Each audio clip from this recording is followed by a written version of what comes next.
Chapter 1: Scars and Silence. The forest breathed a damp, cold sigh. Rain clung to the pine needles like tiny jewels, and the scent of wet earth filled Lyra's small cabin. It was a smell of survival, a smell of solitude. Inside, the air was thick with the aroma of blood and drying herbs, yarrow for staunching bleeds, willow bark for pain. A rogue lay on a pallet of furs near her hearth, his gray coat matted and dark where she had stitched a deep wound on his flank. He was the third one this month. Word had spread among the broken and the exiled. A healer lived near the human border, one who asked no questions, one who didn't care about pack law because she had none of her own. She worked in silence.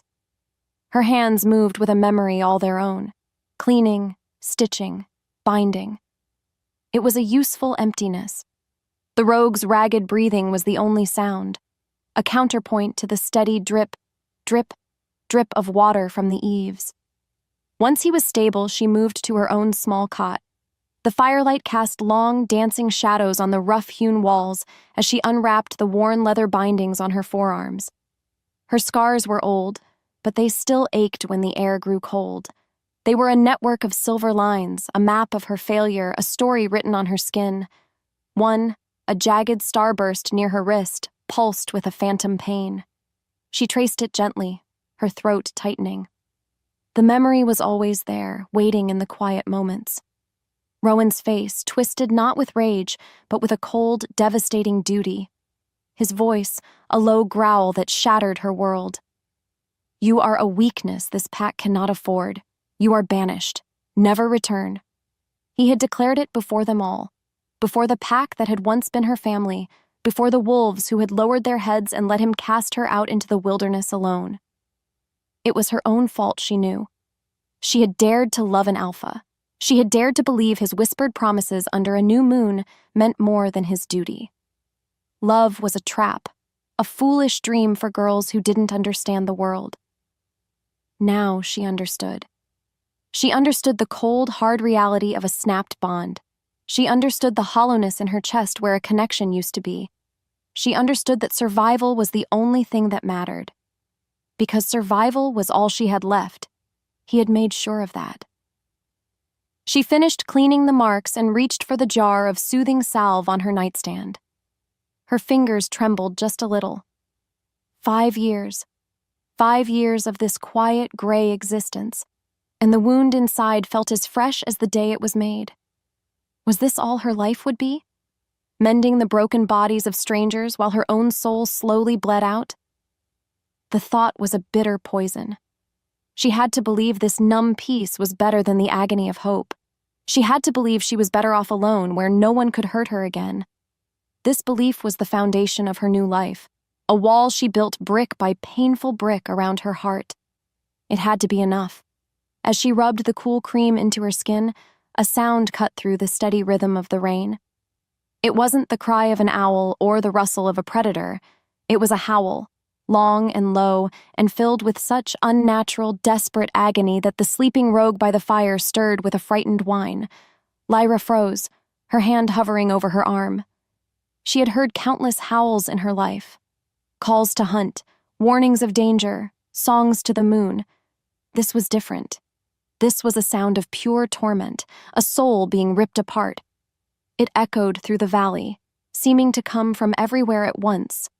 And deep inside her, in that hollow place she kept locked away, something stirred in response, a faint, terrible echo of that same pain. The howl rose again, closer this time, and it felt like a hook pulling her out of her careful numbness. It sounded like a death cry, yet it was a cry that promised to drag her back into a life she had fought so hard to escape. Chapter 2: The Moon's Call. The full moon was a merciless silver eye in the sky, staring down through a break in the clouds. It washed the forest in shades of bone and ash. Lyra hated it. The moon made the world too bright, too sharp. It promised magic and connection to creatures like her, but for her it was just a reminder of everything she had lost. It was a spotlight on her isolation. She had bolted the cabin door. A thick iron bar slid into place. A futile gesture, she knew. If a shifter wanted in, a wooden door was nothing. But it was a ritual. It was the illusion of safety. From the first howl, a nervous energy had buzzed under her skin. Now it was a frantic hum. The rogue she'd healed had already fled, limping back into the shadows of the forest as if sensing a greater predator was near. Lyra was alone, and the howling was getting closer. It was no longer a distant echo. It was a physical presence, a vibration she could feel in the floorboards, in her very bones. This was wrong. A wolf in that much pain shouldn't be able to move so fast, so relentlessly. What could be driving it? She pressed her ear against the rough wood of the door, her heart hammering against her ribs like a trapped bird. Panting, desperate, ragged breaths, punctuated by low whimpers of agony. It was just outside her clearing. She could smell it now, the coppery tang of fresh blood, the scent of pine needles crushed under heavy paws, and something else, something achingly familiar. A scent like ozone after a lightning strike and the deep musk of winter earth. Rowan. No, it couldn't be. He wouldn't come here. He had cast her out. He was the alpha of the strongest pack in the territories. He had no reason to be this far into the wild borderlands, let alone near her exile's hovel. Her mind screamed at her to stay put, to let the forest claim whatever was out there. He left you. He broke you. Let him die. The thought was vicious, a shard of ice in her heart. She owed him nothing, less than nothing. Because he had taken everything from her, the pain he caused was a debt that could never be repaid. A heavy thud against the outside wall made her jump back with a gasp. A terrible scraping sound followed, like claws dragging down the timber. And then, a different noise. A choked, wet sound. A cough that was too human. Lyra's breath hitched. Her instincts were at war. The healer in her screamed that something was dying just beyond her door. The woman in her screamed that the monster who created her scars was the one suffering. Which part of her would win? Slowly, her hand went to the iron bar. Her fingers were numb. What are you doing? She didn't know. She was moving on pure, stupid instinct. The whimpers outside were weaker now, fading into a guttural rattle. This was it. This was the moment she could have her revenge. All she had to do was nothing. Just stand here and listen to him die. It would be justice. Wouldn't it? The silence stretched, becoming heavier than any sound, and in that silence a new noise reached her, so faint she almost missed it. It wasn't a growl. It wasn't a whimper. It was a word, broken and distorted by a throat that was more beast than man. But she heard it. Lyra. The sound of her own name, whispered in absolute desperation from the thing outside her door, shattered her resolve into a million pieces. Chapter 3. The Unwanted Guest. With a groan of protesting metal, she lifted the bar. The heavy door swung inward on its leather hinges, opening a rectangle of warm firelight into the cold, silver-drenched night. The sight that greeted her stole the air from her lungs. It was him, a massive black wolf, his fur tipped with silver that seemed to drink the moonlight, lay crumpled in the mud.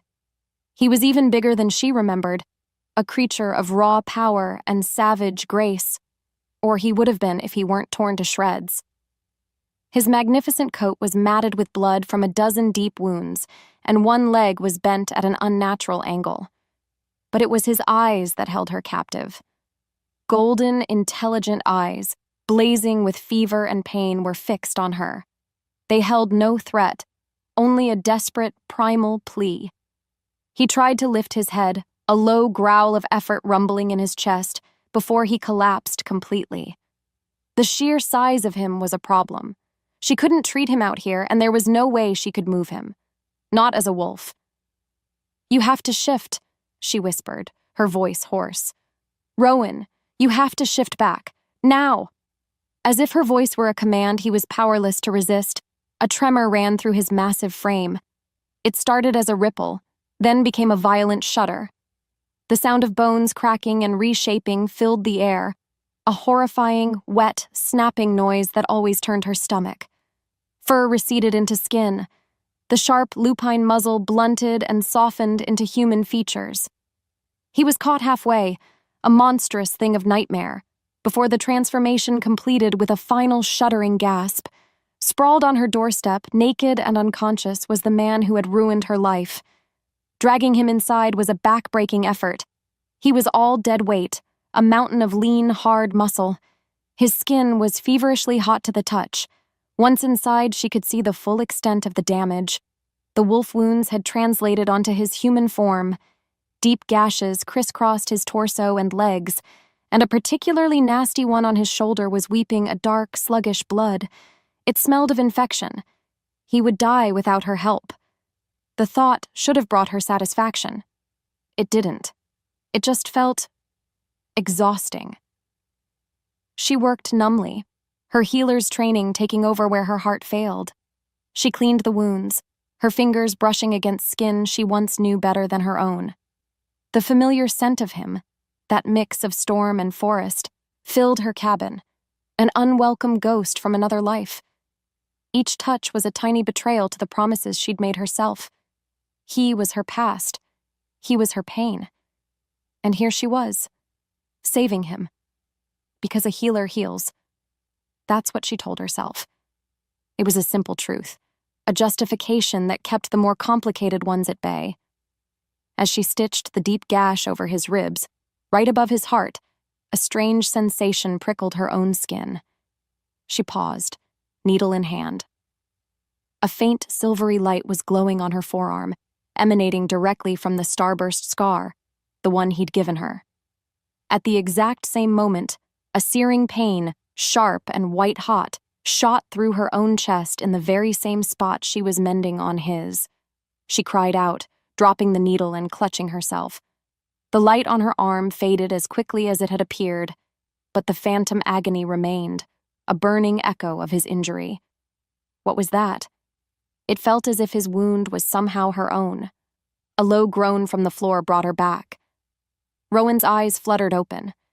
For a moment, they were hazy with confusion, clouded by pain. Then they focused on her, kneeling over him in the firelight. The confusion cleared, replaced instantly by something hard and sharp. The alpha was back. He looked at his own patched-up body, then at her face. There was no softness there, no gratitude, just a raw, stormy mix of disbelief, fury, and beneath it all, buried so deep he probably didn't even know it was there. A flicker of haunted longing that mirrored the ache in her own chest. Chapter 4. Silver Vines. A dull, throbbing ache pulled Rowan from the depths of unconsciousness. The first thing he registered was the scent of the cabin, wood smoke, dried herbs, and her. That scent of rain-soaked wildflowers and quiet sorrow that had haunted his dreams for 5 long years. His eyes snapped open. The low-beamed ceiling was unfamiliar, the air still and close. He wasn't on the floor. He was lying on a narrow cot, a rough wool blanket covering him. And he was bound. It wasn't iron. It wasn't rope. Thick, pliable vines, woven into intricate cuffs, encircled his wrists and ankles. They shimmered with a faint, silvery luminescence in the dim light, and he could feel a strange, cold energy humming within them. He tested the bonds, flexing his muscles. The vines held firm, and a sharp, stinging sensation, like 1,000 icy needles, shot up his arms. Silverweed. A clever, cruel trap. Strong enough to hold him, painful enough to punish any attempt to escape. He saw her then, sitting on a stool by the hearth, sharpening a small knife with a whetstone. The rhythmic scrape, scrape, scrape was the only sound. "Let me go," he growled. His voice was a harsh rasp. Lyra didn't look up from her work. "No." The calm, simple refusal ignited his temper. "This is my pack's territory. You have no right to hold your alpha." She finally lifted her head. Her eyes, the color of moss after a storm, were cold and empty. All the light he remembered was gone. He had put it out. The thought was an unwelcome shard of glass in his gut. "You're not my alpha," she said. her voice flat. "You made that perfectly clear. In my cabin, you are a wounded animal, and a dangerous one. So you will stay put until I'm sure you won't try to tear my throat out." Because he was a threat, she kept him restrained. He snarled, a feral sound that was more wolf than man. "I should have left you to the rogues." "You tried," she replied, a flicker of pain finally breaking through her composure. "They're kinder than you were." The words struck him harder than a physical blow.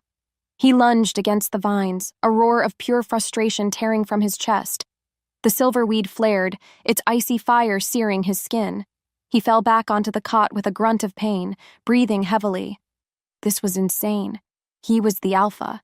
He commanded obedience. But here, in this small, quiet prison of her making, he was powerless, utterly and completely at her mercy. He hated it. He hated her for it. He hated himself for being here at all. She rose and came toward him, not with a weapon, but with a fresh roll of bandages. "You're bleeding again," she said, her tone infuriatingly calm. She reached for his arm, where blood was seeping through the linen. Her intention was to help, but he flinched like she was holding a hot poker. "Don't touch me," he hissed. "Stop moving, and I won't have to." Her fingers brushed against his wrist as she worked, her touch surprisingly gentle despite the tension between them. The moment her skin met his, it happened. A jolt, brilliant, hot, and undeniable, shot between them. It was like lightning trapped under the skin. A flash of silvery light, the same color as the vines, pulsed in the air between their hands. They both snatched their arms back as if burned. They stared at each other, panting, the shock washing away all the anger. What was that? It was the echo of a ghost, the phantom limb of a bond he himself had commanded the pack elders to sever. It was impossible. It was a lie. But he had felt it. And by the look of wide, terrified disbelief on her face, he knew, with a certainty that chilled him to the bone, that she had felt it too. Chapter 5. A Cruel Fate. The air in the cabin grew thick and heavy, charged with the aftershock of that impossible spark. Rowan stared at his own hand, then at Lyra's. The bond was gone. He knew it was. He had endured the agonizing ritual. He had felt the connection tear, leaving a wound far deeper than any physical injury. And yet, that jolt was real. It was a memory with teeth. It was a phantom that could still touch them. He felt like he was losing his mind, trapped in a nightmare woven from his own past mistakes. Lyra had backed away to the far side of the room, her arms wrapped around herself as if holding her body together. Her face was pale. She looked just as shaken as he felt. Was it possible the elders had failed, that the severing was incomplete? The thought was a dangerous one, because it brought with it a fragile sliver of hope. And hope was a poison he'd sworn off years ago. He pushed the confusion down, forcing his alpha senses to take over. He needed to focus, to assess the threat. Something had hunted him, had wounded him so badly that his wolf had taken over. He lifted his head, turning toward the cabin's single, grimy window and tasting the air. Even with the cloying scent of herbs, he could parse the smells from outside. Wet leaves, damp earth, pine, and something else, something that didn't belong. The faint, sharp scent of another wolf, concealed and downwind. Not a rogue. This one smelled of the pack, of home, and of deceit. "There's someone out there," Rowan said, his voice dropping to a low, urgent growl. "Watching us." Lyra's eyes darted to the window, her fear palpable. "Who?" He closed his eyes, concentrating. "Kalen's scent. He's one of my beta's trackers." The pieces began to click into place with sickening speed. The ambush in the northern woods, the ferocity of the attack. Kalen wasn't here to help. He was here to confirm the kill. But why? And why had his wolf, bleeding and half dead, run in this direction? Why to the one place in the world he had sworn never to go again? It wasn't a choice. The horrifying realization crashed over him like a tidal wave. The pull. The desperate, all-consuming need that had driven him through the forest, ignoring all pain, ignoring all logic. It wasn't a memory guiding him. It wasn't his wolf's instinct. It was a leash. "The night you were banished," he began, the words feeling like stones in his mouth. "After the severing ritual, my beta, Alistair, he brought in an old witch. He said it was for a loyalty spell, to strengthen the pack's resolve. He was a fool, a proud, blind fool. Because Alistair's ambition was a snake in the grass, he had let it happen. It wasn't a loyalty spell. It was a curse." He finally looked at her, and he wanted her to see the full weight of his humiliation, of his fury. "It was meant to be a failsafe. If my bond to you ever threatened my duty again, it would activate. But it's twisted. It doesn't just bind my duty. It binds my very wolf. Every full moon it forces him to find you. It doesn't matter how far I run or what stands in my way. My own animal spirit is chained to you." The silence that followed was absolute. He felt stripped bare, his greatest weakness exposed.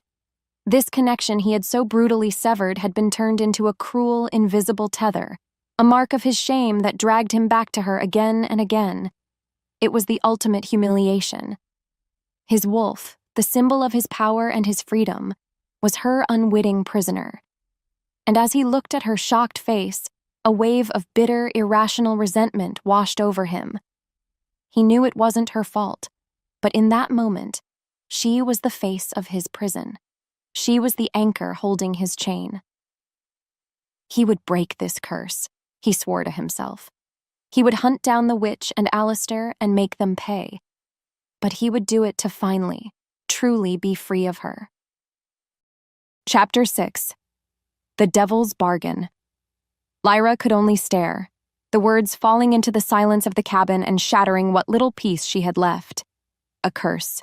Not a memory, not a fluke of fate, but a deliberate, cruel piece of magic that tied him to her. It explained the unnatural pull she'd felt, that agonizing echo of his pain. Their bond wasn't just a ghost, it was a wound that had been deliberately infected, festering between them. He was a prisoner, and this cabin, her only sanctuary, was now his cell. She felt a wave of dizziness. She had spent 5 years building a life out of the ashes of what he'd done to her, and now he was back, bringing a whole new fire to burn it all down again. Before she could form a single word, a sharp thwack echoed through the room. An arrow, fletched with black crow feathers, embedded itself in the wall right beside Rowan's head, its tip dripping a viscous, green-black substance. Wolfsbane. The scout outside wasn't just watching, he was directing the attack. Chaos erupted. Another arrow shattered the window, skittering across the floor. They were being besieged. This tiny cabin, her haven, had become a cage. Lyra's mind raced. Rowan was still bound. He was a sitting target. The assassins outside would just pepper the cabin until he was too weak to fight, then they'd storm it and kill them both. Her life, which she had so carefully guarded, was now worthless because she was next to him. There was only one choice. It was a terrible, impossible choice, but it was the only one that ended with her breathing. She grabbed the small, sharp knife from her workbench. Rowan's eyes locked on hers as she approached, a flicker of uncertainty in their golden depths. He probably thought she meant to finish the job herself. Instead, she knelt and sawed at the tough, silvery vines around his wrists. "They want you dead," she said, her voice tight with fear and adrenaline. "I have no intention of dying with you." The moment the last vine snapped, he was free. He rolled off the cot, landing in a low crouch, every muscle tensed. A predator unleashed. For a heart-stopping second, they faced each other, the alpha and the exile. He could leave her here to die. It would be easy. It would be revenge. But another arrow sliced through the open doorway, aimed directly at her. Rowan moved faster than she thought possible, a blur of motion. He didn't run. He didn't hesitate. He slammed into her, knocking her to the rough floorboards and covering her body with his own as the wolfsbane-tipped arrow buried itself in the spot where she had just been standing. The warmth of his body was a shocking, solid weight on top of hers. His scent, storm and winter earth, enveloped her. He was protecting her. The man who had banished her, who had just looked at her with hatred in his eyes, was now shielding her from harm. The contradiction was so stark, it made her head spin. "Stay down," he roared, his voice pure alpha command. He sprang up, grabbing a heavy iron poker from the hearth. The attackers were at the door now, trying to smash it in. Rowan didn't wait. With a deafening bellow of rage, he kicked the door open himself, meeting them on the threshold. It was a savage, brutal dance. Lyra could only watch from the floor, her heart pounding. He moved with a grace that was both beautiful and terrifying, the poker swinging like an extension of his arm. He was wounded and unarmed, yet he fought with the fury of a cornered king. She saw flashes of the battle, the glint of steel, the dark spray of blood, the snarling faces of the assassins. She had to get out. Scrambling backward, she crawled toward the back of the cabin where a small window acted as her escape route. As she pushed it open and tumbled out into the wet, cold night, the sounds of the fight spilled out behind her. She ran, blindly, into the dark trees. She didn't get far before a hand like an iron manacle clamped around her wrist. She cried out, spinning around to see Rowan, his face grim, his chest rising and falling heavily. He'd dealt with them. For now. "There'll be more," he panted, his eyes scanning the darkness around them. "We have to move." He didn't wait for her to agree. He started pulling her deeper into the forest, away from the path, away from the dying embers of her home. His grip was unbreakable, a physical chain connecting them. He wasn't just guiding her, he was refusing to let her go. Chapter 7: The Hunter and the Healer. The forest was a labyrinth of shadows and grasping branches. Rowan moved through it with a grim purpose, his grip on Lyra's wrist an unyielding band of iron. They didn't speak. The only sounds were their ragged breaths, the squelch of their boots in the mud, and the frantic pounding of Lyra's heart. Her cabin, her life, all of it was gone, swallowed by the violent events of one night. She was adrift again, tethered to the very storm that had wrecked her in the first place. He was hurt, she realized. He was favoring his left side, and the sleeve of his tunic was growing dark with fresh blood. "Stop," she said, her voice coming out stronger than she expected. He didn't break his stride. "We can't." She dug her heels in, pulling them both to a halt. "You're bleeding out. You'll be no good to me or yourself if you collapse. We need to rest. I need to fix that arm." Because if he died out here, his enemies would surely find her. It was a purely practical concern, she told herself. Nothing more. He finally looked at her, his golden eyes burning with an intensity that was hard to meet. He was assessing her, the alpha weighing his options. With a reluctant, frustrated grunt, he nodded toward a small overhang of rock a little way off the path. "There, 10 minutes, no more." The space was cramped, forcing them into a proximity that was both unwelcome and unavoidable. As she carefully cut away the sleeve, the scent of his blood was sharp in the air. She worked with the quiet efficiency of a healer, her fingers deft as she cleaned the wound and packed it with the few herbs she'd managed to grab. He sat stiffly, his jaw clenched, his entire body a knot of resistance against her care. This closeness was a special kind of torture for them both. It was a memory of a time when a touch like this was a comfort, not a conflict. "Where are we going?" she asked, breaking the tense silence as she bound his arm with a strip of cloth. "They'll expect us to run west toward the human cities," he said, his voice a low rumble. "So we're going north, into the Blackwood." Lyra froze. "The Blackwood? No one goes there. It's cursed territory, home to things. It's also home to a witch named Morwen," he countered, his gaze hard. "The one Alistair hired to curse me, to curse us. I need to find her. She's the only one who can break this chain." A cold dread washed over her. He wasn't just running for his life, he was on a quest she was now a part of, whether she liked it or not. "And what about me?" she demanded. "Once you're free, what then? Do you just leave me in the middle of the Blackwood?" "Alistair's assassins saw you," he said, his tone leaving no room for argument. "They saw you help me. As far as my treacherous beta is concerned, you are my ally. You are a target now, Lyra. Your peaceful exile is over. Your only chance of survival is to stick with me." His logic was a cage, closing around her. He was right. Her old life was completely gone. She had no home, and now, no safety. She was just as hunted as he was. As night fell, they made a cold camp under the stars. He insisted on taking the first watch, his powerful form a silhouette against the rising moon. Lyra tried to sleep, but the ground was cold and her mind was racing. At some point, the rustle of a foraging badger near their camp caused Rowan to tense. A deep, rumbling sound vibrated through the clearing, a sound that was not quite human. It was a possessive, threatening growl that seemed to claim the very air around her as his. He wasn't looking at the badger. He was looking at her. And in that moment, she knew the man was not the only one she was trapped with. Chapter 8. The Weight of a Lie. The sky broke open without warning. A cold, driving rain began to fall, turning the forest floor into a treacherous soup of mud and slick leaves. The temperature plummeted. Within minutes, they were soaked to the bone, their movements becoming slow and clumsy.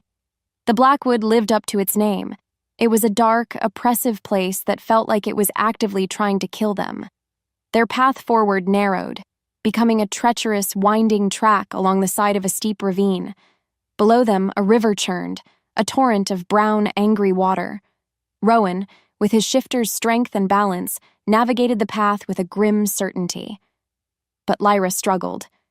Her boots slipped on the wet stone, her hands growing numb with cold. She was a healer, not a mountain climber. Every step was a risk. Every gust of wind threatened to peel her from the cliff face. He stayed close, his body a solid presence just ahead of her, his hand occasionally reaching back to steady her. Each touch was a small shock, a reminder of the dangerous energy that simmered between them. It was inevitable. Her foot slid on a patch of loose scree. A small cry escaped her lips as she pitched sideways, her fingers scrabbling against the wet rock, finding no purchase. She was falling. But before terror could fully take hold, Rowan spun, his arm shooting out and clamping around her waist. He pulled her hard against him, his strength the only thing anchoring her to the world. He pressed them both flat against the cliff wall, shielding her from the punishing wind with his larger frame. "I've got you," he grunted, his voice a low vibration against her ear. Her heart was a wild drum against her ribs. She was plastered against him, from chest to knee. The cold from her wet clothes was nothing compared to the furnace-like heat that poured from his body. She could feel the hard, unyielding muscles of his chest and abdomen, the powerful rhythm of his heart beating against hers. His scent, rain, pine, and something uniquely, dangerously Rowan, filled her senses. She tilted her head back, and her gaze met his. In the brief, stark flashes of lightning that illuminated the sky, his eyes were pools of molten gold. The anger, the resentment, the cold duty of the alpha, all of it was gone. In its place was something ancient and raw, a hunger that went beyond simple desire. It was possession. It was the look of a predator who had finally cornered his prey. The space between them crackled, the air growing thick and heavy. He lowered his head, slowly, deliberately. The world seemed to fall away, leaving only the sound of the roaring river below and the frantic beat of their shared pulse. His lips were a breath away from hers. She could feel the warmth of his exhale on her skin.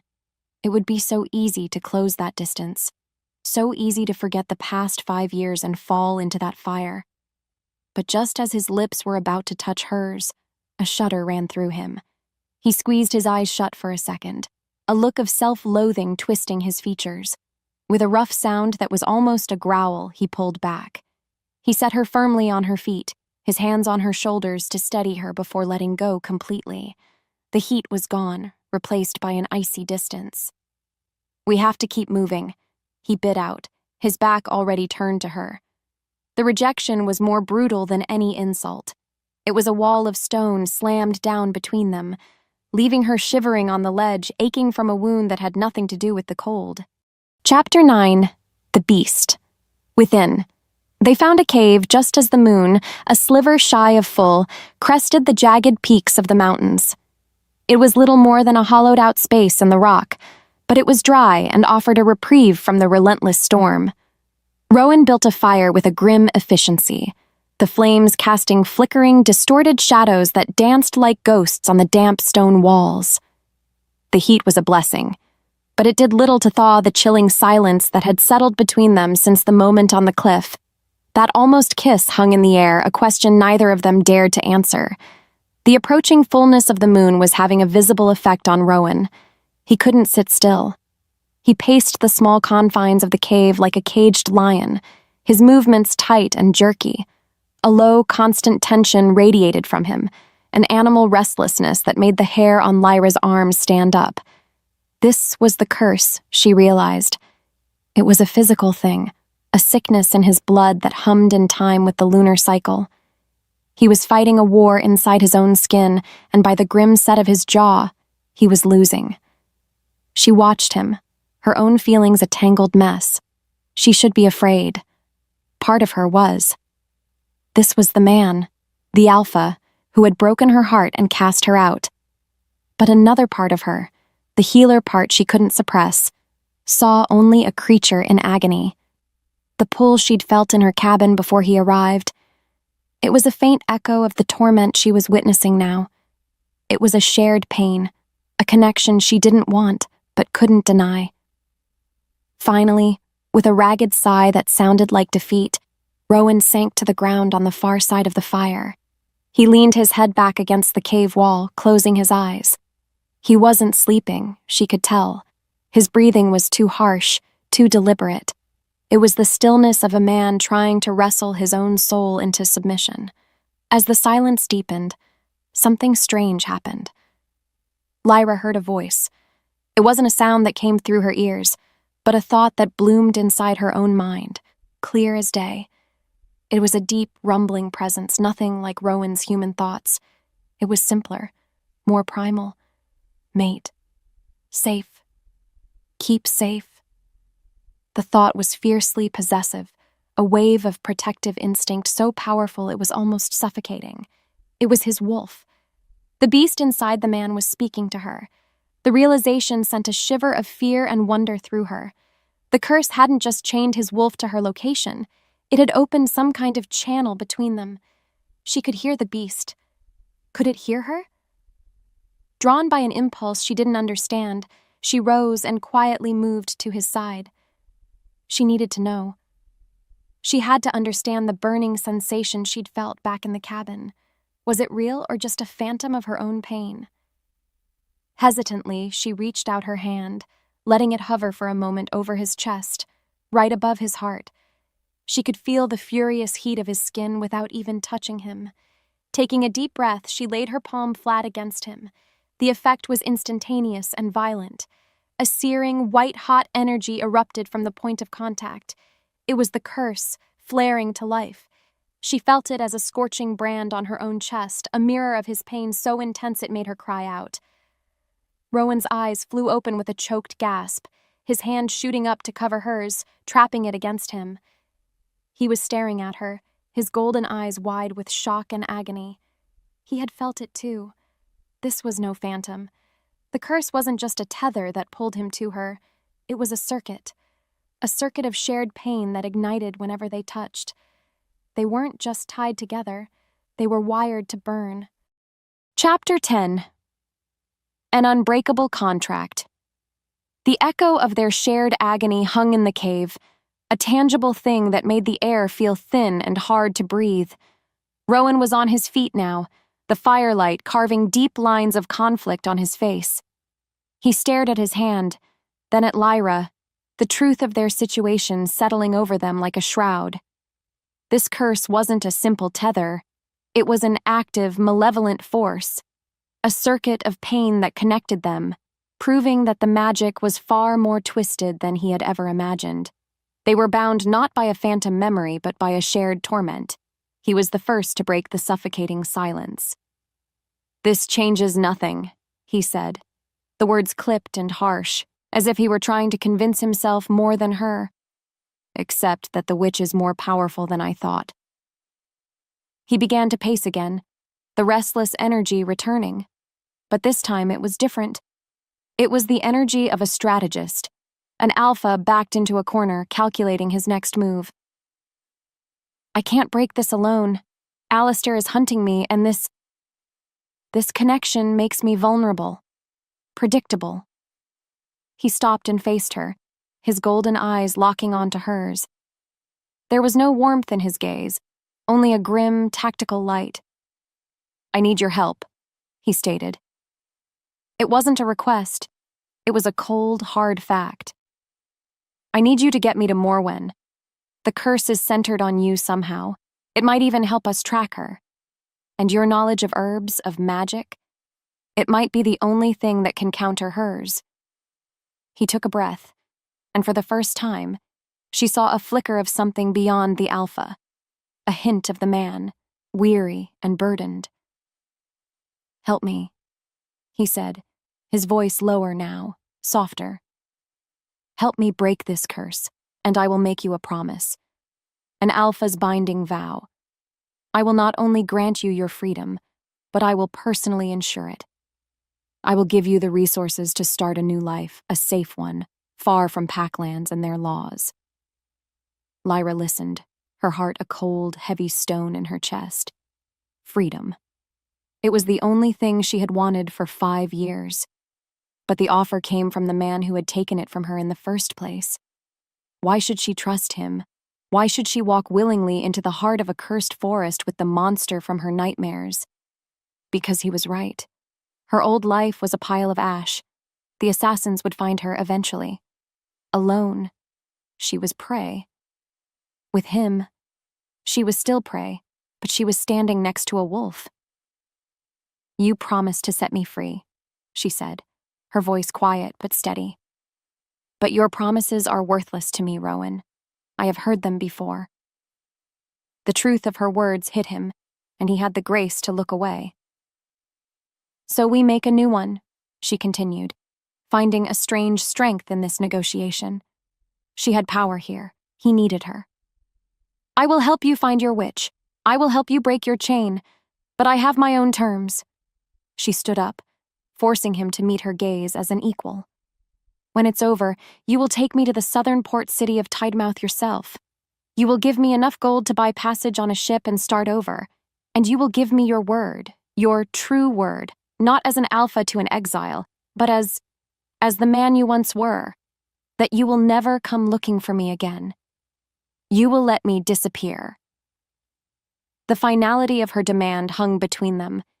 It was a request for absolute erasure. She was asking him to help her vanish from his world forever.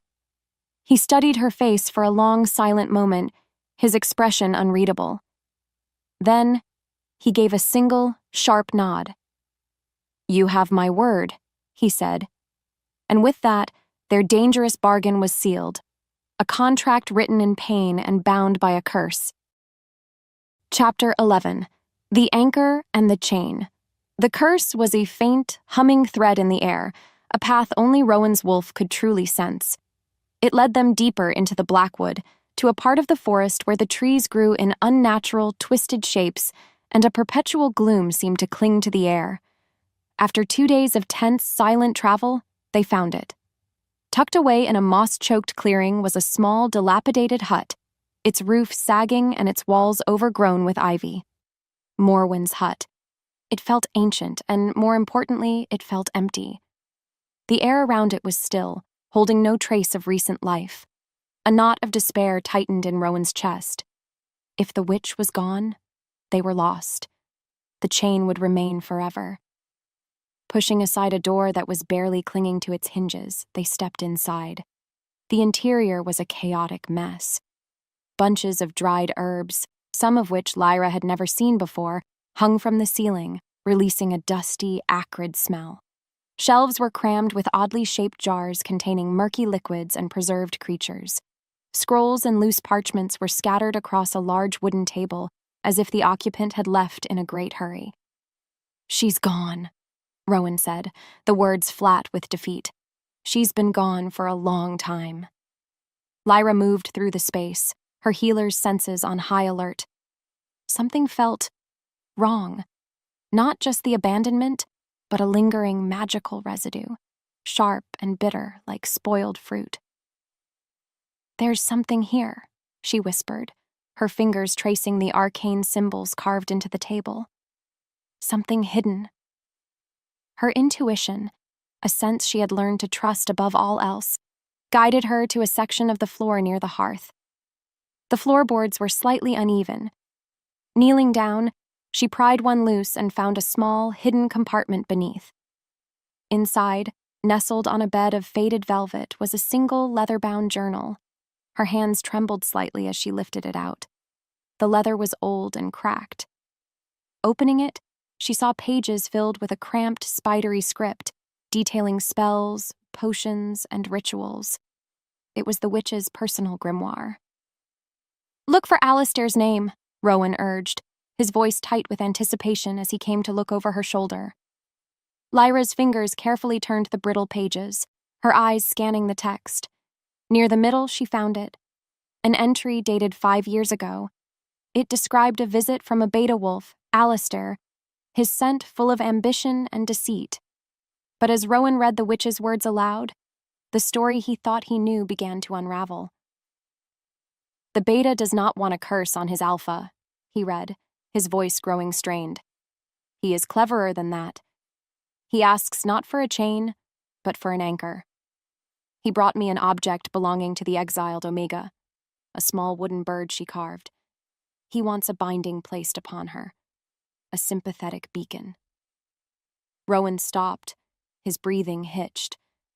He looked at Lyra, his eyes wide with a dawning horror. He continued reading, his voice barely a whisper now. "The spell is simple yet cruel. It will weave itself into the Omega's life force. On the full moon, she will shine like a ghost light in the Alpha's senses, a beacon only his wolf can see. The severed bond will ache like a fresh wound, and his beast will be drawn to the source of its pain, compelled to seek her out. An elegant way to distract a powerful Alpha, to make him appear unstable, obsessed with a ghost." The journal slipped from Lyra's fingers, landing on the dusty floor with a soft thud. It wasn't him. The curse was never on him. It was on her. She was the one who had been marked, branded like an animal. Her banishment wasn't enough. Alistair had turned her into a weapon against the very man who had cast her out. She wasn't just an exile. She was a trap. Rowan stumbled back, a look of profound shock and self-loathing on his face. He had spent 5 years hating the chain, never realizing he was only the arrow. She was the bow. He was the weapon, but she was the true target of Alistair's treachery. The curse wasn't just pulling him. It was likely draining her, feeding on her life to power itself. A wave of guilt so powerful it was a physical force washed over him. He looked at her, at the silver scars on her arms, at the pain in her eyes, and he saw his own monstrous pride reflected back. "Lyra," he choked out. The resentment was gone, burned away by a ferocious, protective rage. "He will not have you," he swore, his voice a low, deadly growl. "I will not let this curse consume you. I will keep you safe. I swear it on my own soul." Chapter 12. A Whisper of Poison. The revelation in the witch's hut left them reeling. The world had tilted on its axis. Lyra felt strangely hollow, as if she were a stranger in her own skin. For 5 years, she had carried the weight of her banishment as a personal failure. Now she knew the truth. She had been a pawn in a much larger, more sinister game. Rowan, on the other hand, was filled with a new, terrifying energy. His guilt had forged itself into a diamond-hard resolve. The hunt for Morwen was no longer about his freedom, it was about Lyra's life. His every glance, every movement was now charged with a fierce protectiveness that was almost as suffocating as his earlier anger. He refused to let them rest in the hut, convinced it was a trap waiting to be sprung. They moved on, making a cold camp in a deep thicket a few miles away. As Lyra tried to process the new, horrifying reality of her situation, Rowan patrolled the perimeter, his senses on high alert, a caged predator scenting the air for threats. It was near dawn when he caught it. A scent carried on the wind, a pack wolf, moving with the speed and purpose of a designated messenger. It was running a direct line, not hunting, not wandering. It was carrying a message. Intercepting the wolf was brutally simple. Rowan moved like a shadow, a blur of silent speed that ended with the messenger pinned to the ground, a low growl rumbling in Rowan's chest. The wolf, a young warrior named Phelan, whimpered in submission, immediately recognizing his alpha. Tucked into a leather pouch on his belt was a sealed scroll. Rowan tore it open, his eyes scanning the familiar script of his Gamma Orin. The message was short, and its words were poison. Alpha, it began. Alistair has made his move. He has seized control of the council in your absence. But that is not the worst of it. Elder Maeve is dead. Rowan's blood ran cold. Maeve. She had been the pack's heart, a fierce but kind woman who had helped raise him. She had been one of the only ones to argue against Lyra's banishment, her voice a lone call for mercy. She was found in her chambers this morning, the scroll continued. The pack healers say it was poison. A fast-acting paralytic made from a complex mixture of nightshade, wolfsbane, and moonpetal. Herbs only a master healer with deep knowledge of both their medicinal and lethal properties could combine. Alistair is spreading rumors, old whispers from before the exile, that the Omega Lyra was seen practicing forbidden magic. He is using Maeve's death to turn the pack against you, claiming you are protecting a murderer. I fear for your life. The pack is turning. Do not trust the Omega. She is not what you think. The world seemed to recede, the sounds of the forest fading to a dull roar in his ears. Maeve, murdered, with herbs that pointed directly to Lyra. It was a perfect trap, a beautifully crafted lie designed to strike him where he was most vulnerable. His love for his pack and his duty as its alpha. Alistair knew him so well. He knew that even a hint of betrayal against the pack would trigger every instinct Rowan had been trained to obey. He walked back into the clearing where Lyra was waiting, the scroll clutched in his hand. She saw the look on his face and rose to her feet, her expression filled with concern. The fierce, protective man from the hut was gone. In his place stood the cold, distant alpha who had banished her 5 years ago. All his newfound conviction, all his sworn promises to protect her, had evaporated, replaced by a chilling cloud of suspicion. "What is it?" she asked, her voice small. He held up the scroll. "Elder Maeve is dead, murdered with a poison only a healer would know how to make." He watched her, his golden eyes narrowed, searching for any flicker of guilt, any hint of a lie. "They say you did it." The accusation struck her with the force of a physical blow. She staggered back, her mind reeling. "What? No, I loved Maeve." "Did you?" His voice was dangerously quiet, each word a perfectly aimed dart. "Did you love her when she stood by and watched me banish you?" The cruelty of the question stole her breath. He was twisting everything, using her own pain against her. Tears welled in her eyes, tears of shock, of hurt, of sheer, unbelieving agony that he could think this of her. Not after everything. Not now. "I didn't do it, Rowan," she whispered, her voice breaking. But he was already lost, torn between the woman he was beginning to feel for and the pack he was sworn to lead. The doubt was a poison in his own heart, and it was winning. "I have to go back," he said, his voice flat and devoid of all emotion. "My pack needs their alpha." He looked at her one last time, his gaze sweeping over her as if she were a stranger, a problem he had to solve. Stay off the main paths. If you're smart, you'll disappear. And with that, he turned his back on her and strode away into the trees, leaving her completely and utterly alone in the heart of the cursed wood, the echo of his suspicion a far more brutal wound than any physical scar. Chapter 13. The Echo of a Howl Alone. The word was a cold, familiar cloak. Lyra wrapped it around herself as she pushed through the oppressive gloom of the Blackwood. But something was different this time. The loneliness wasn't empty anymore. It was filled with the sharp, stinging edges of betrayal. Rowan's suspicion had cut deeper than his banishment ever had, because for a fleeting moment she had allowed herself to hope. She had seen a flicker of the man he used to be, and she had let it warm her. She was a fool, a twice-damned fool. She would not be a victim, though. She would not wait in the dark for assassins or monsters to find her. The witch's hut was behind her, but the knowledge it contained was a compass in her mind. The curse was hers. The anchor was in her soul. And if Rowan wouldn't help her break it, she would find a way to do it herself. She would find Morwen.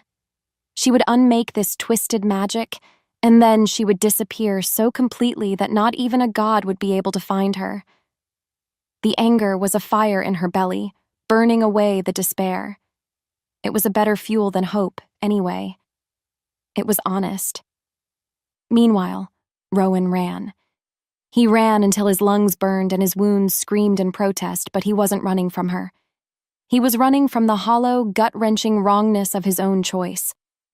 Every step he took away from Lyra was a physical agony. The curse, which had been a dull ache, was now a vicious, tearing pain in his chest, as if his very soul were being ripped in two. Alistair's lie was a masterstroke, a perfectly aimed arrow that had struck the old wound of his guilt. He had failed to protect his pack from a traitor, and in his blind panic to reclaim his authority, he had sacrificed her all over again. The pain was a revelation. It wasn't just the curse punishing him for leaving its anchor. It was his own spirit, his wolf, his soul. The very core of his being was screaming at him that he was going the wrong way. He had spent 5 years telling himself that his duty to the pack was his one true north. He was wrong. His greatest duty, to his mate, to the other half of his soul, he had forsaken. He had chosen a lie over the truth that was standing right in front of him. He stopped, his chest heaving, the realization crashing down on him with the force of a physical blow. Alistair could have the pack, he could have the title and the territory and the laws. They were all just ashes in his mouth. He turned and began to run back, faster than before, his paws tearing at the earth. He followed her scent, a desperate prayer on his lips. He found her at dusk, kneeling by a stream to refill a water skin. She looked up as he broke through the trees, her body instantly tensing. She didn't look scared. She looked furious. "Here to finish the job?" she asked, her voice dripping with ice. "Or did you forget another accusation?" "Lyra," he breathed, taking a step toward her. "Stay back," she warned, her hand resting on the hilt of her knife. He stopped, holding his hands up in a gesture of surrender. "I was wrong," he said, the words raw and torn from his throat. "I was a blind, arrogant fool.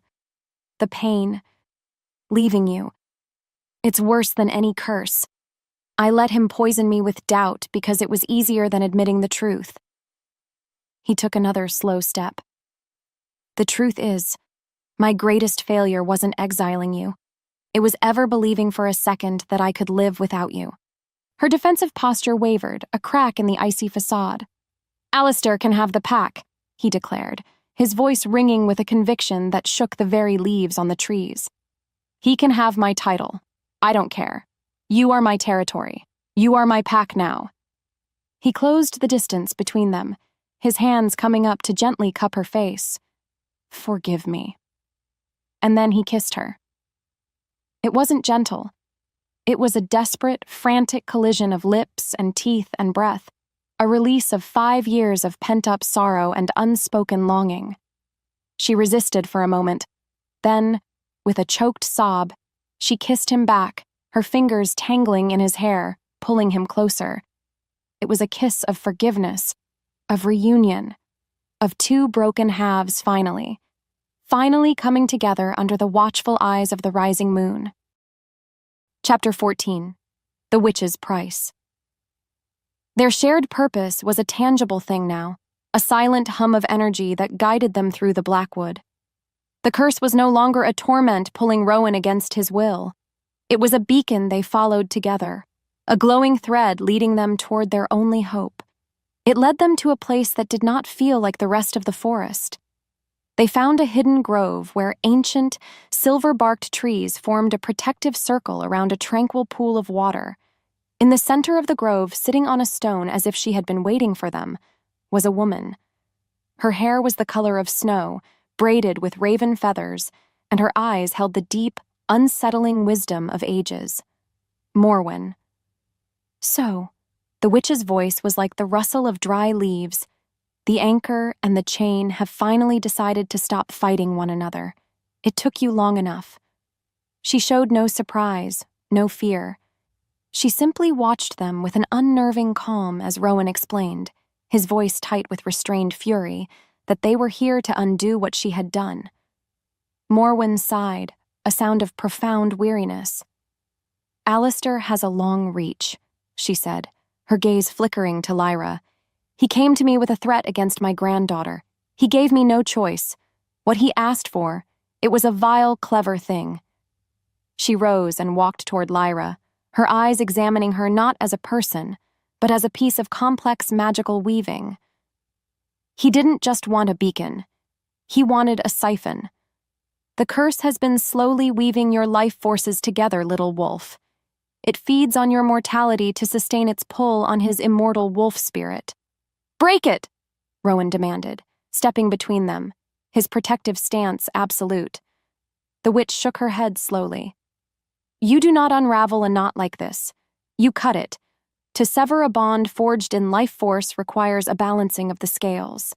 Her ancient eyes settled on Lyra, and they were filled with a startling pity. A life for a life. To destroy the anchor's mortal life must be given up. To break the curse, child, you must die. The words dropped into the quiet grove like stones. Die. The air rushed from Lyra's lungs. Rowan let out a furious roar, the sound ripping from him as he lunged for the witch, his hand transforming into a clawed warning. Never, he snarled. Peace, Alpha, Morwen said, unfazed by his rage. I did not say she must perish. I said her mortal life must be given. There are other paths. She turned her gaze to the moon, which was just beginning to become visible in the twilight sky. You can offer your life to the Great Mother, the moon. She is the source of all our power, the heart of all shifter magic. You would perform a ritual, offering your humanity to her. The curse, a thing of earthly magic, would be consumed by her divine power. The chain would break. And what would happen to her? Rowan pressed, his voice shaking with fear for her. She would be changed, Morwen said carefully. Reborn. No longer fully human, no longer a simple wolf. Something more. Something new. The thought was terrifying, an abyss of unknowns. Rowan immediately refused. He would live with the curse for 1,000 years before he let her sacrifice a single piece of herself. He began to argue with the witch, his voice echoing through the sacred grove, trying to find another way, any other way. While he was distracted, Lyra caught Morwen's eye. She saw the unspoken truth there, the grim reality the witch was softening for the raging Alpha. The ritual was not a gentle transformation.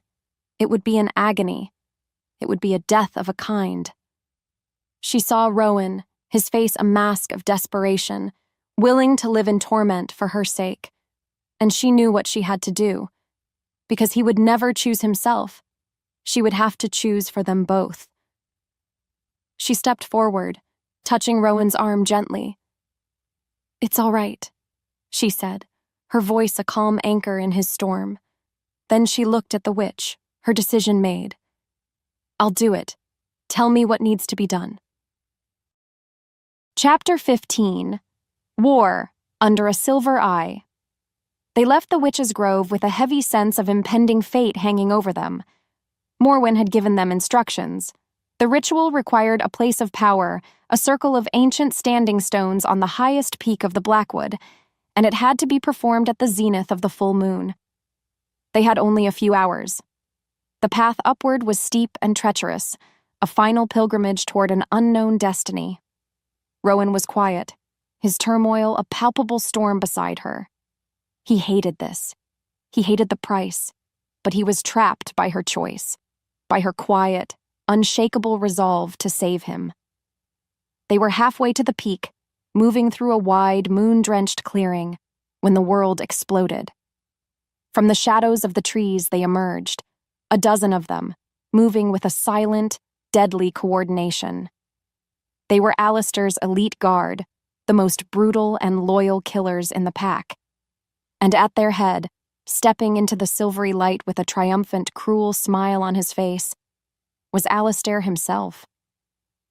Well, well, the beta sneered, his eyes filled with a gloating poison.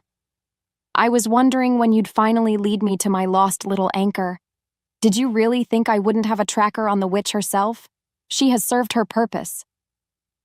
Rowan pushed Lyra behind him, his body becoming a living shield. Alistair, he growled, the name a curse on his tongue. This ends now. Oh, it does, Alistair agreed, gesturing to his warriors, who fanned out, surrounding them. It ends with your death, and with her as my prize. A leash for an alpha is a powerful weapon. I think I'll enjoy using it. He gave a sharp, vicious command. Take her. Kill him. The clearing erupted into a maelstrom of violence, but the wolf who met them was not the alpha they knew. Rowan changed, the shift a blur of crackling bone and tearing flesh. He didn't become a wolf. He became a nightmare. A towering 9-foot-tall hybrid of man and beast, a creature of legend whispered about in pack lore but rarely ever seen. His claws were like daggers, his eyes burning with golden lunar fire. He was driven by one singular absolute purpose: protect what was his. A roar tore from his throat, a sound that was not wolf, not man, but something primal and terrifyingly new. It was a declaration, a challenge, a promise of death. He met the first wave of attackers, a whirlwind of fury and strength, tearing through them not as an alpha defending his rank, but as a male defending his mate. Lyra refused to be a damsel cowering behind him. While he was a storm of claws and teeth, she was the earth and the trees. She used her deep knowledge of the forest, kicking up loose dirt to blind an attacker, using the terrain to trip another. She was the strategist to his berserker, seeing the openings he created, tending to a slash on his back with a quick press of herbs she always carried. Her movements a desperate, graceful dance amidst the chaos. They moved as one, a seamless unit, their backs to each other, facing down the world. The fight was brutal. Blood stained the silvery grass, the sounds of snarling, snapping jaws, and the wet thud of bodies hitting the ground filled the air. Through it all, Rowan's focus never wavered from her. He was a rampart, a fortress of muscle and rage built around her. He roared again, and this time, a word was embedded in the sound, a possessive claim that echoed through the clearing for all to hear. Mine! The war for their future had begun, a bloody, desperate battle under the perfect silver eye of the full moon. There was no going back. There was no escape. Alistair, his own form shifting into that of a massive, scarred brown wolf, snarled and gathered himself. He lunged, aiming not for Rowan, but for Lyra. At the same instant, Rowan spun, meeting his treacherous beta in a cataclysmic mid-air collision of alpha against alpha. Chapter 16. A Blade in the Dark. The clearing was a vortex of violence, a whirlwind of fang and claw under the cold, impartial gaze of the moon. Rowan and Alistair met in a cataclysmic explosion of force, two immense shifter bodies colliding with the power to shake the very ground. They were a tangle of dark fur and snarling fury, each tearing at the other, a brutal dance of dominance and death. For all his treachery, Alistair was a formidable fighter, his strength nearly a match for Rowan's own. But Rowan was fighting with something more than strength. He was fighting with the heart of a soul reclaimed, a ferocious, desperate love that fueled his every move. And he was winning. He forced Alistair onto his back, his massive paws pinning the beta's shoulders, his jaws snapping inches from his throat. Victory was a heartbeat away. He could end this. He could kill the serpent and finally be free. But Alistair was a creature of cunning, not honor. "You always were a fool, Rowan," he gasped, a bloody smile twisting his lips. "Too much heart, not enough steel." With a sudden, viper-fast movement, Alistair twisted. He wasn't trying to escape. He was striking. A flash of silver glinted in the moonlight, a short, wicked-looking dagger he had concealed in his grip. The blade, coated in a shimmering black paste, sliced across Rowan's ribs. It wasn't a deep wound. It wasn't a mortal blow. But the effect was instantaneous and devastating. A fire, cold and unnatural, shot through Rowan's veins. His legendary shifter healing, which should have already begun to knit the flesh, sputtered and died. A wave of nauseating weakness washed over him, his muscles turning to water, his strength draining away as if a plug had been pulled. He staggered back, a confused, pained growl rumbling in his chest. The world tilted, the edges of his vision growing hazy and dark. Alistair scrambled to his feet, seizing the moment of confusion. He held the poisoned dagger aloft for his remaining warriors to see. "The Omega Witch!" he roared, his voice ringing with false fury. "She has poisoned our Alpha. She struck him from behind while they fought."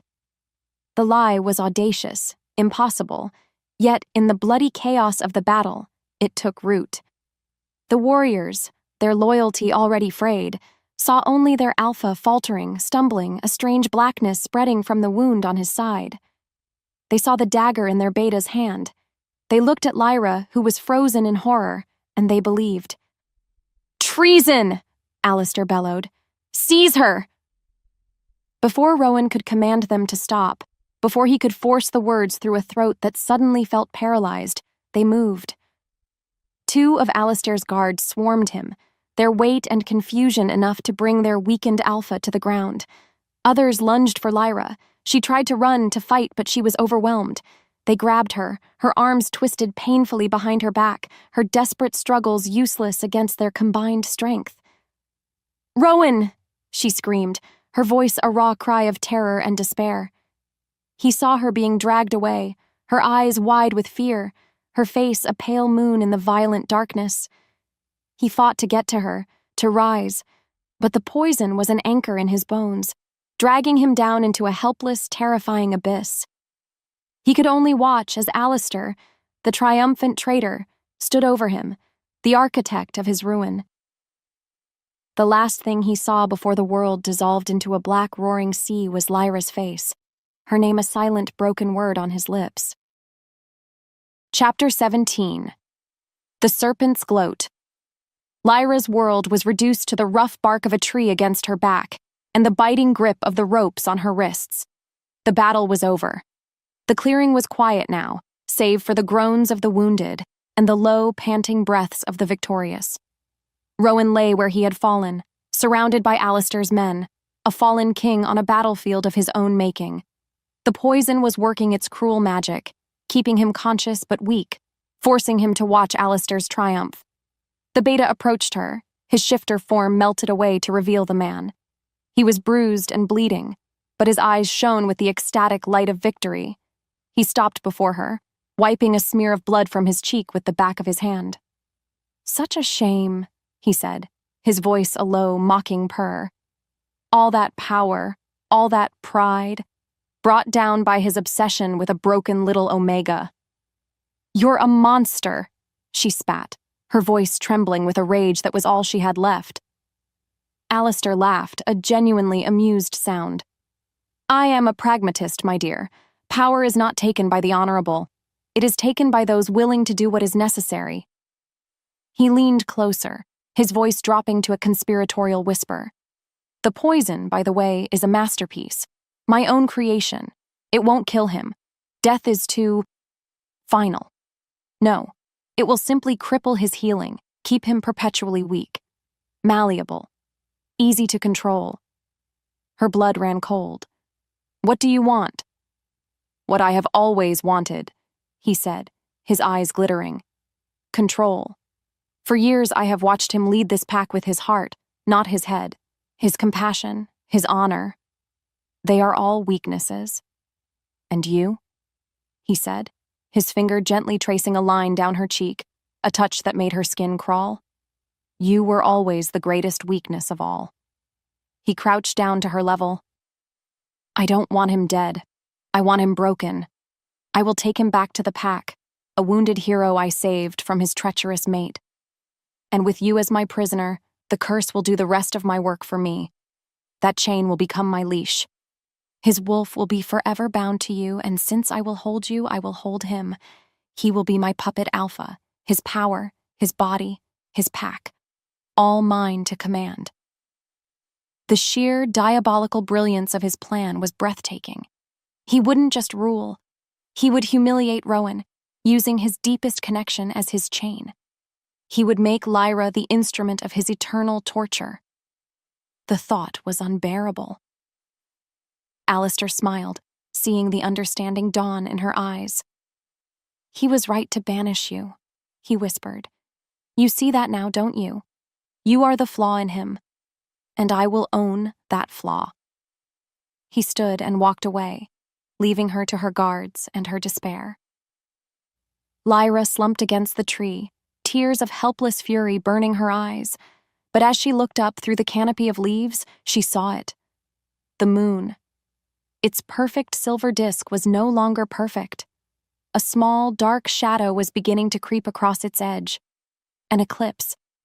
The blood moon was coming. Morwen's voice echoed in her mind. The ritual must be completed before the eclipse ends, or the anchor's life will be consumed. This wasn't just about the curse anymore. It was a race. The poison was killing Rowan, but the eclipse would kill her. A strange, fierce calm settled over her. Alistair thought he had won. He thought she was a prize, a tool. He was wrong. She was the anchor. She was the key. And she would not be his. She would not be the weapon that destroyed the man she loved.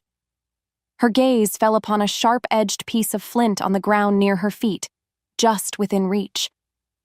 Her fight wasn't over. It had just begun. Chapter 18. The Dying of the Light. The poison was a living thing inside him, a cold serpent coiling around his bones, squeezing the strength from his muscles, turning his blood to sludge. Rowan fought against it, his shifter's constitution warring with the unnatural toxin. But there was another agony, a deeper one, that was doing far more damage than any poison.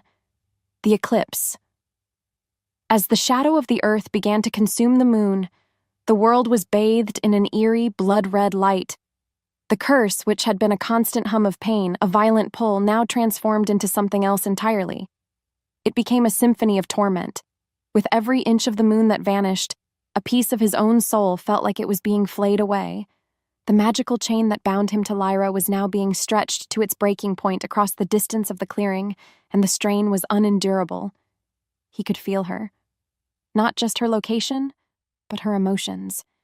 He felt the cold spike of her terror, the burning flame of her rage, the grim, sudden spark of her resolve. It was a chaotic torrent of sensation pouring into him through a bond that was now killing them both. He needed to get to her. He needed to be by her side. It was more than a desire. It was a physical imperative, as vital and as desperate as the need to breathe. He tried to push himself up, his muscles screaming in protest. The pack warriors who had once followed him without question now stood by, their faces a mixture of confusion, fear, and suspicion. They watched their alpha, the most powerful wolf they had ever known, writhing on the ground, weakened and broken. Alistair's lie had paralyzed them. They were a flock without a shepherd, and a wolf was circling. "Help me!" Rowan gasped, the words barely audible. "She's innocent," but his voice was drowned out by Alistair's sharp command. "Hold him! The poison makes him delirious! He doesn't know what he's saying!" A few of them moved to restrain him again, their touch hesitant but firm. The betrayal was absolute. His pack, his family, was holding him down while the woman he loved was in the hands of his enemy. The helplessness was a poison far more potent than the one in his veins. The eclipse deepened. The world was now steeped in a deep crimson twilight. The curse reached its crescendo. It was no longer a pull or a tearing. It was a void. A hollow, all-consuming emptiness opened inside him, a black hole where his connection to Lyra used to be. He could no longer feel her. The thread had snapped. The loss was the final blow. His body, already ravaged by poison and battle, could not withstand this ultimate spiritual agony. His strength shattered. His legendary healing, which had been fighting a losing battle, ceased completely. The last vestiges of his power evaporated into the blood-red air. With the last ounce of his will, he lifted his head to the sky, to the dying crimson moon. He opened his mouth and let out a howl. It was not the roar of an alpha. It was not a call to arms or a cry of defiance. It was a sound of utter, soul-shattering despair. It was the sound of a universe collapsing, of a wolf mourning the loss of its mate, of a king losing his entire world. The long, agonizing note hung in the chilling air, a testament to his defeat. Then, his body went limp. He collapsed to the cold, unforgiving earth, his eyes closing, the light within them extinguished. The clearing fell into a stunned, horrified silence. Their alpha had fallen. Before them all, his great heart had seemingly given out. Alistair stood over his prone form, a dark, triumphant silhouette against the bloody moon. It was over. All was lost. Chapter 19. Embers in the Crimson Dark. The world was a maelstrom of red light and shouting. Lyra's focus narrowed to a single desperate task, the rough, biting friction of the rope against the sharp edge of the flint. Her guards were distracted, their attention fixed on Alistair's triumphant posturing over their fallen alpha. They thought she was a broken, defeated prize. They were wrong. The rope fibers gave way with a final, satisfying snap. She was free. Slipping into the deep shadows cast by the blood moon, she became just another ghost in the crimson-soaked forest. Meanwhile, a quiet mutiny was brewing. Phelan, the young messenger, watched Rowan's agonized howl fade into a deathly silence, and the guilt he'd been suppressing became a toxic, churning sea in his gut. This was wrong. All of it. He scrambled to find Gamma Orin, his face pale with terror and resolve. "The scroll," Phelan choked out, his confession a torrent of whispered words. "Alistair, he made me carry it. He said it was the only way to save the Alpha from the Omega's influence. The script, it was a forgery." Orin's eyes, hard and sharp, flashed with a sudden, terrible understanding. He looked from Phelan's terrified face to Alistair, who was now preening before the confused pack. He saw the triumphant sneer, the arrogant posture of a usurper. He saw his alpha, motionless on the ground. The pieces clicked into place. They had been betrayed from within. "Get the others," Orin snarled to Phelan, his voice a low, dangerous command. "The ones who still remember what true loyalty is. Create a diversion. Now." As Orin and a handful of loyal warriors started a skirmish at the edge of the clearing, drawing the attention of Alistair's guard, Lyra was running. Not away. She ran toward the still heart of the chaos. She ran toward Rowan. Every step closer sent a jolt of warmth through the horrifying void that had opened inside him. A faint thread of connection was reestablishing itself, a fragile lifeline in a sea of despair. The spark was enough. It pierced the poison's thick fog, pulling him back from the brink of oblivion. He felt a presence, a warmth, and then her touch. Lyra fell to her knees beside him, ignoring the fighting, ignoring the danger. The world narrowed to this single point. She placed her hands on the poisoned wound on his ribs. The curse, the thing that had been their torment, now became their salvation. It was a conduit, a direct channel between their life forces. A brilliant, silvery light flared from the scars on her arms, pouring from her palms into his wound. She felt her own energy draining, a dizzying emptiness, but she didn't stop. She poured all of her hope, all of her love, all of her stubborn will to live into him. The black poison sizzled under her touch, fought against the pure, clean light of her healing, and then began to recede. The color started to return to his face. A deep, shuddering breath rattled in his chest. His eyes fluttered open. The first thing he saw was her face, illuminated by the eerie, beautiful light of the blood moon and the glow of her own magic. She was crying, tears of relief and exhaustion tracing clean paths through the grime on her cheeks. He was alive. At the same moment, Oren and the others reached them, forming a protective circle. "Alpha," Oren said, his voice thick with relief and shame. "We know. We'll get you out of here." Rowan didn't look at him. His eyes were locked on Lyra. He reached up, his hand weak, and cupped her cheek. There, in the heart of the battlefield, surrounded by enemies and the few allies they had left, their gazes met. No words were needed. Everything, the apology, the forgiveness, the terror, the love, was exchanged in that single, desperate look. The embers of their hope, which had been all but extinguished, now glowed fiercely in the crimson dark. Chapter 20. The Serpent's Den. They found a temporary refuge in a dense thicket of ironwood trees, a place Oren knew would be overlooked in the immediate chaos. Rowan was on his feet, but he was weak, leaning heavily on the gamma for support. The poison was gone, neutralized by Lyra's desperate act of healing, but it had left his body ravaged, his strength a pale shadow of what it should be. The blood moon was the problem now. The shadow was receding, the sliver of pure silver moonlight growing larger. The eclipse was ending. "Morwen's warning," Lyra said, her voice urgent as she looked at the sky. "The ritual. It has to be done before the moon is whole again. We're running out of time." "The standing stones are on the peak," Rowan rasped, his eyes fixed on the mountain that loomed over them, its summit crowned with a faint, otherworldly glow. "Directly above the main den." Oren cursed under his breath. "Alistair will have taken the Alpha's cave. He'll have guards posted everywhere. A frontal assault would be suicide. We're only 5 against his 30. It was an impossible situation. They were trapped between a ticking clock and an army of their own people. A grim silence fell over the small group.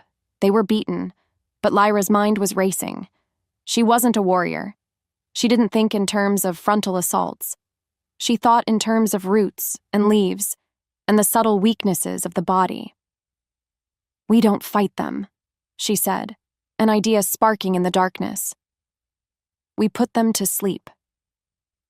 All eyes turned to her. The valley around the den is filled with moon petal. It's a key ingredient in the poison Alistair used, but on its own, when crushed and burned, its pollen is a powerful sedative. It can knock out a wolf for hours. A slow smile spread across Oren's face. Alistair won't be expecting an attack on the senses.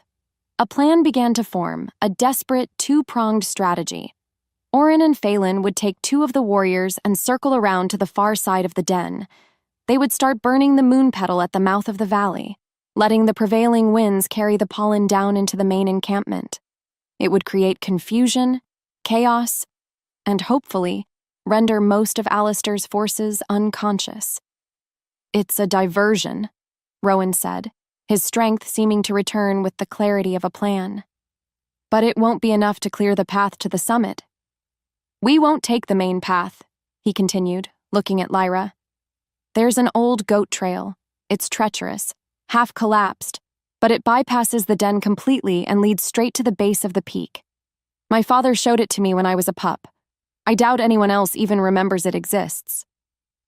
It was a daring gamble, a plan that relied on perfect timing, the direction of the wind, and their intimate knowledge of the territory.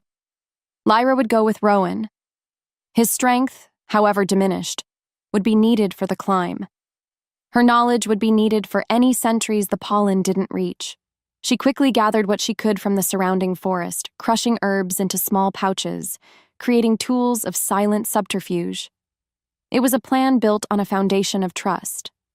Orin had to trust in Lyra's strange, quiet magic, and Rowan had to trust in her cleverness and her courage, to guide them through the serpent's den. They had one chance.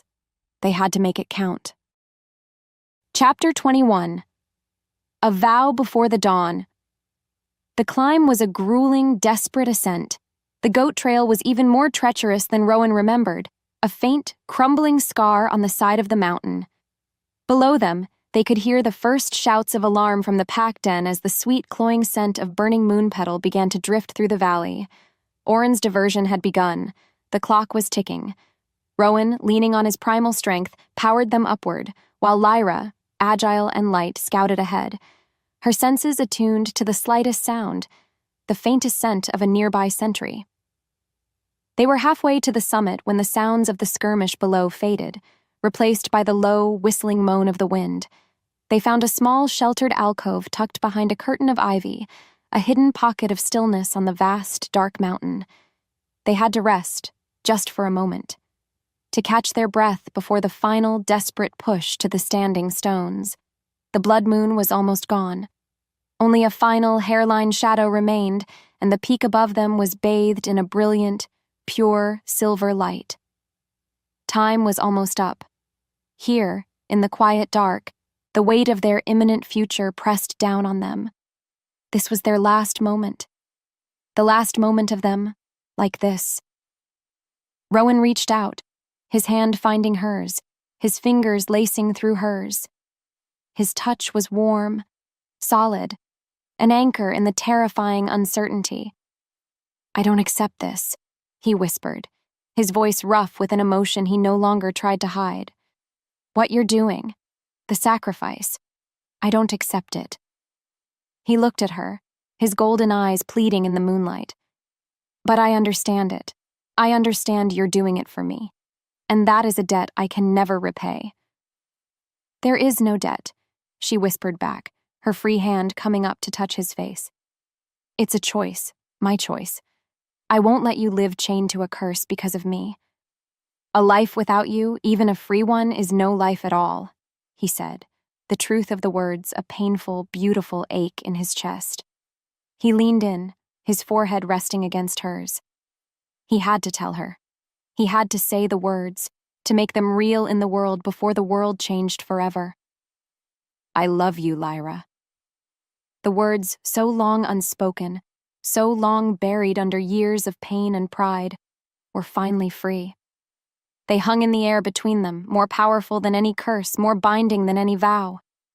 Tears she didn't know she was holding back welled in her eyes, spilling down her cheeks. "I love you too," she replied, her voice choked with a mix of sorrow and a profound, radiant joy. "I think I never stopped." He kissed her then. It wasn't the desperate, hungry kiss of their reunion, nor the hesitant, questioning kiss on the cliffside. This was a kiss of absolute certainty. It was deep and slow and tender.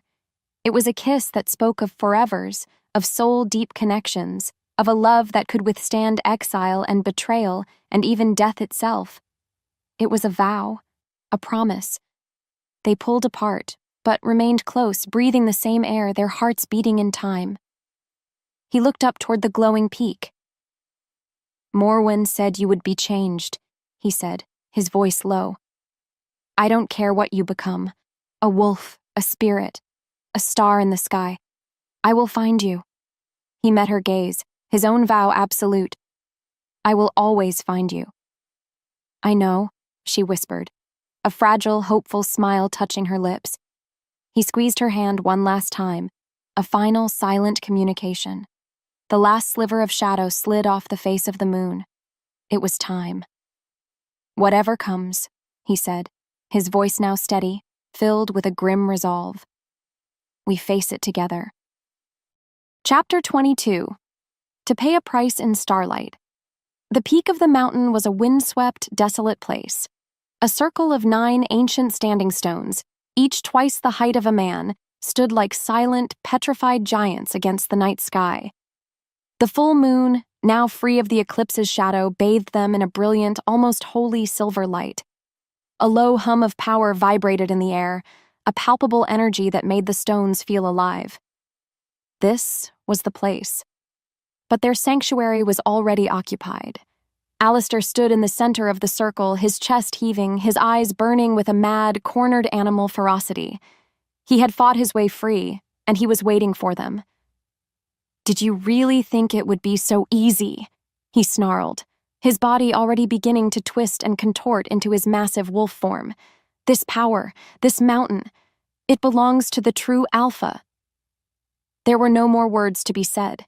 Rowan met his charge, his own weakened body shifting, fueled now by nothing but sheer will and a love that defied all reason. The final battle began. It was not a clash of armies, but a deeply personal, brutal duel between two alphas, a war for the soul of the pack fought among the sacred stones of their ancestors. Rowan was weaker, the poison's phantom touch still clinging to his muscles. Alistair was faster, stronger, driven by a desperate, all-consuming lust for power. He landed blow after blow, his claws tearing at Rowan's flesh, his jaws snapping, driving Rowan back. Lyra could only watch, her heart fracturing with every wound Rowan took. This was her fault. His weakness was because of her.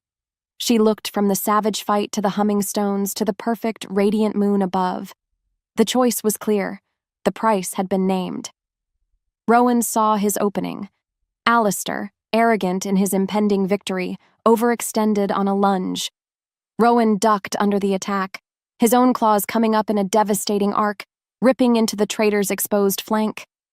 Alistair howled in pain and fury, but as he fell, his own claws lashed out in a final, desperate act of spite.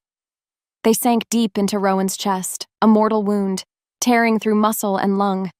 With the last of his strength, as Alistair lay gasping and bleeding out on the ground, Rowan delivered the final, fatal bite to his throat.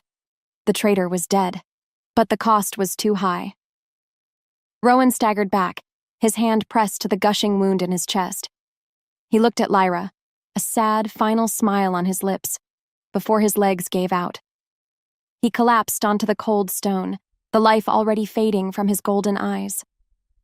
"No," Lyra whispered. A great, silent scream built inside her, a denial against this cruel, unjust fate. She didn't hesitate. She ran to the absolute center of the circle of stones.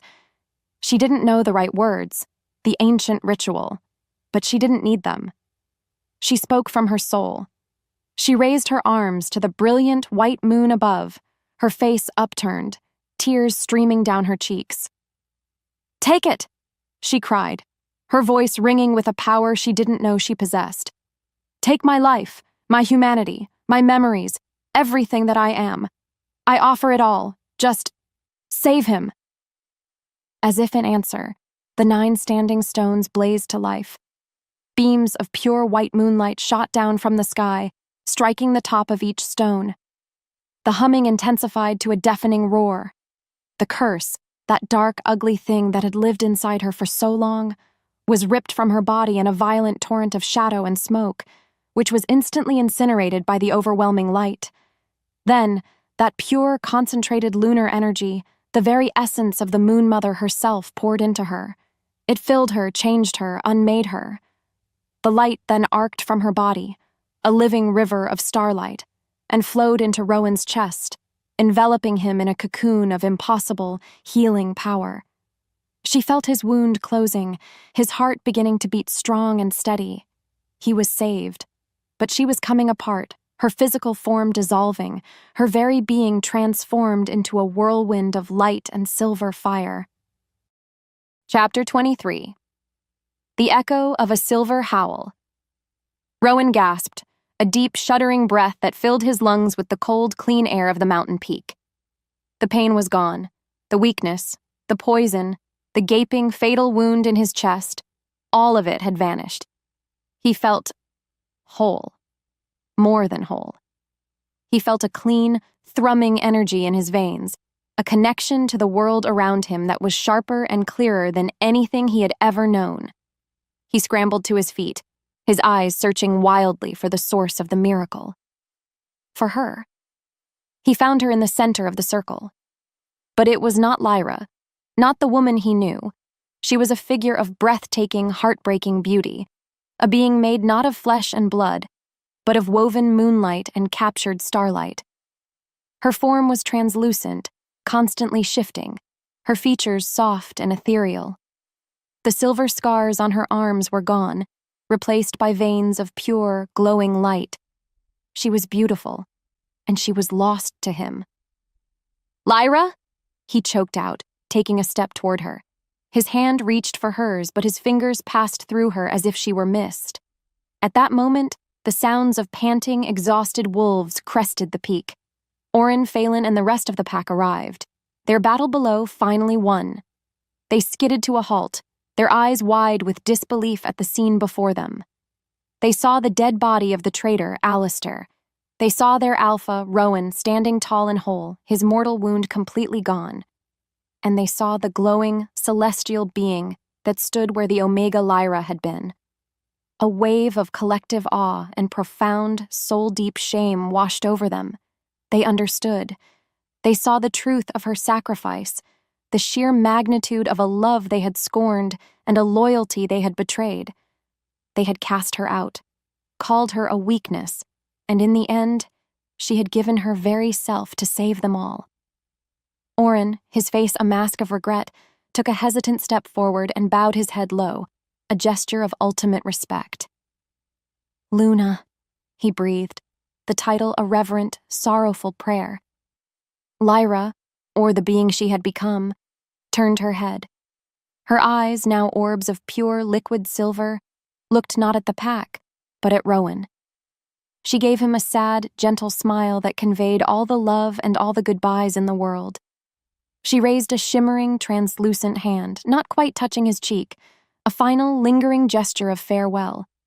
Then she was gone. She didn't run. She didn't fade. She simply dissolved, her form breaking apart into 1,000 tiny motes of silver light like a dandelion seed head caught in a sudden breeze. The motes swirled in the air for a moment, a silent, beautiful vortex, and then vanished into the moon-drenched night. Rowan fell to his knees on the cold stone, the strength leaving his legs. He had won. His pack was safe. The traitor was dead. And it meant nothing. He had lost her. He threw his head back and howled, a long, mournful cry of absolute loss, a sound of a soul torn in half. His cry echoed across the silent mountains, a testament to his grief. But as it faded, it was answered. From a distant, unseen peak, another howl rose to meet his. It was not a sound of pain or sorrow. It was impossibly clear, strong, and melodic, a silver thread of sound that was as wild and as free as the wind itself. It was her voice, a new voice, and it was a promise. Chapter 24. The Alpha and His Moon. 3 moons passed, the pack healed. Under the steady, quiet leadership of Alpha Rowan, the wounds of Alistair's treachery began to scar over. The warriors who had been deceived were forgiven, their loyalty reaffirmed not through fear, but through a shared sense of profound gratitude and shame.